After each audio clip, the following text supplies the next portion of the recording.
Welcome back to another Misery with Metals video. We are doing 1 ounce skulls. So right now you can see me packing down the form with some sand.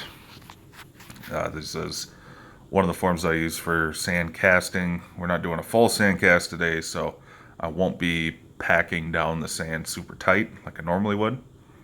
We're just going to kind of fill her up and let it be a little loose so we can get a good impression in there.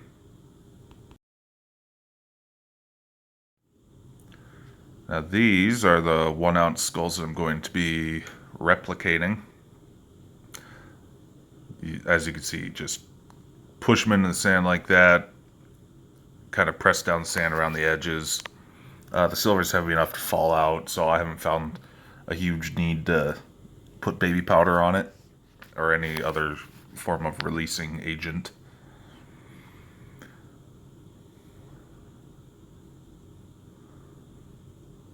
There we go. Now they should just plop right out as they're doing. Sometimes you got to give them a little force, but they come out with minimal damage to the actual mold itself. And right now, so you got to smooth down the sides just a little bit if there's any whoopies. So now we're going to weigh out some silver. I use a little coin tube as a measuring device. Now, I like to get, if I'm doing like an ounce, let's say, I like to measure it out to 1.03-ish. Right there, it says 1.032. You're going to lose just a tiny, tiny bit when you actually go to melt it. It's going to stick to the sides. So you want to go a little heavy, and then if you have to sand or do anything like that afterwards, you're going to lose some material doing that. So you don't want to measure out just 1 ounce. Measure it a little heavier. At least that's what I do anyways.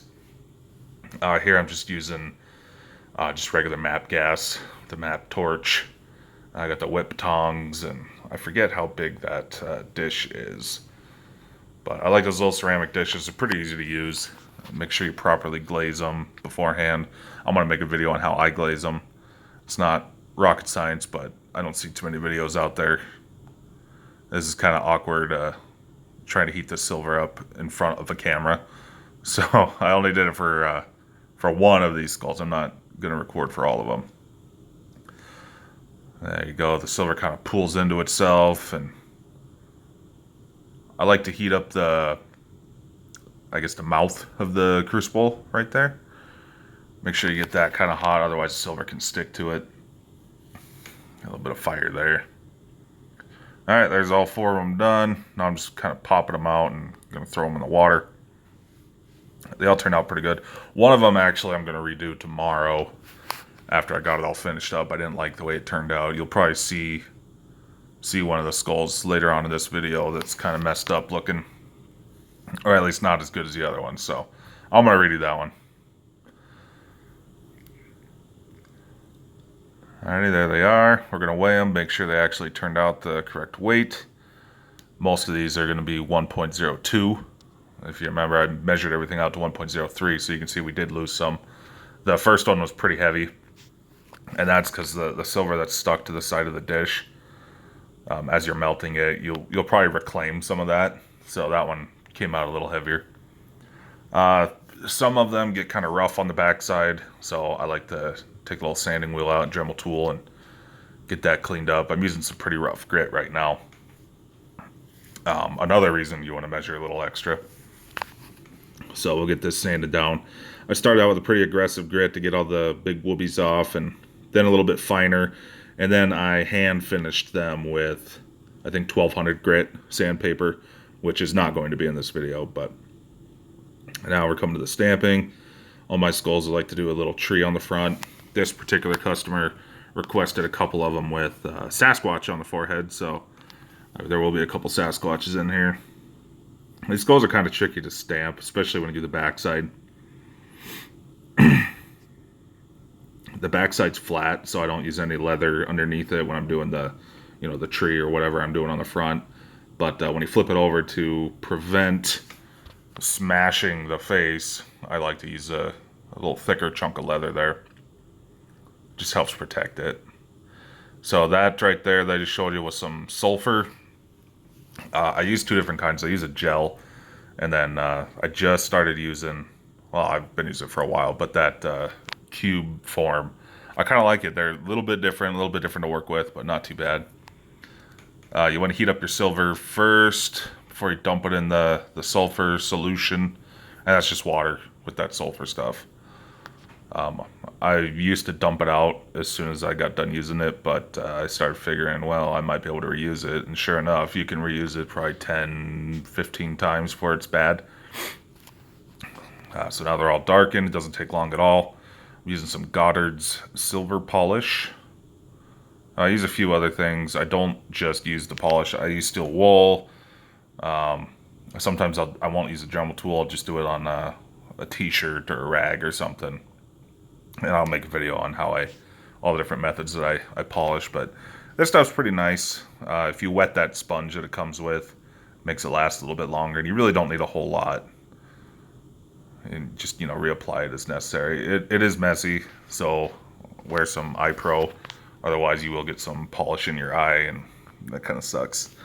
It's going to cover your face and cover your shirt and everything, so just be mindful of that if you choose to use it. Steel wool is pretty mess-free, but it doesn't give as high of a shine as this silver polish does. I haven't used any other polishing compounds or buffing compounds, but that is something I do want to explore. This does a pretty good job. I'm just using, I think it's cotton, but I know I had some wool ones for a while. The tips on the Dremel tool, and they worked all right.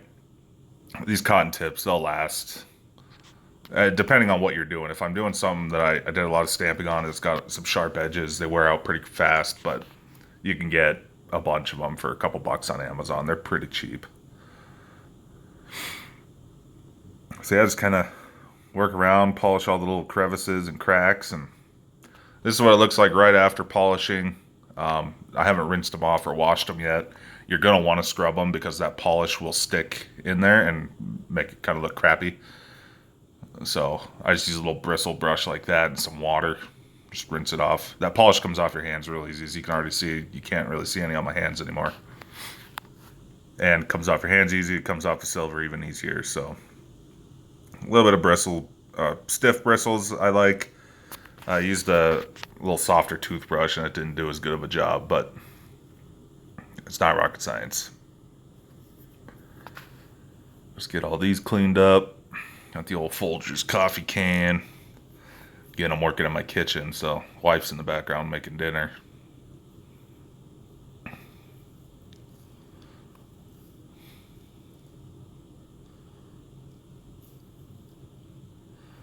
Looks like that's the last one.